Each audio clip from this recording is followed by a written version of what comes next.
You know the Black Panther Party? Oakland, Huey Newton, Black Berets raised fists. But that's not where the Panthers started. The Panthers actually started in Alabama, in a county so violent they called it Bloody Lowndes. And the people who built it weren't radicals from California. They were sharecroppers who couldn't vote. Lowndes County, Alabama, 1965. 80% black. Not a single black resident registered to vote. The county was controlled by 86 white families who owned 90% of the land. And the Alabama Democratic Party's official symbol?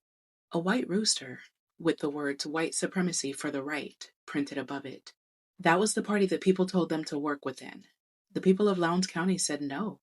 So Stokely Carmichael and SNCC roll into Lowndes County after the Selma marches, and what they find surprises them. This community wasn't waiting to be saved. They were already armed, already organized, already done begging. Carmichael links up with a local leader named John Hewlett, and they find something buried in Alabama law. A Reconstruction-era statute that let citizens form their own county-level political party only if they hit 20% of the vote. So that's what they did. They called it Lowndes County Freedom Organization, and they chose a symbol. Not a dove, not a torch. A snarling Black Panther. And John Hewlett explained it this way. The panther doesn't start fights, but when you back it into a corner, it comes out fighting, life or death. That was the whole message. They ran a full slate of candidates for county office. Not Senate, not Congress. Sheriff, tax assessor, Board of Education. The offices that controlled daily life.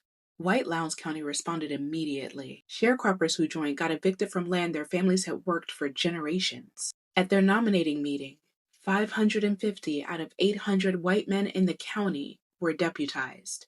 Unfortunately, they lost every race in 1966, but they got enough votes to be legally recognized as a political party. In that same year, two men in Oakland were watching. Huey Newton and Bobby Seale took the Black Panther symbol and built the Black Panther Party for self-defense around it. Hewlett never endorsed what they did with it, but that's the origin. Alabama, sharecroppers, not California. By 1970, the LCFO merged with the Alabama Democratic Party, and its candidates started winning. John Hewlett became the first black sheriff of Lowndes County, and he held that office for 22 years. The organization that gave the Black Power movement its symbol, its panther, its entire posture, wasn't born in California.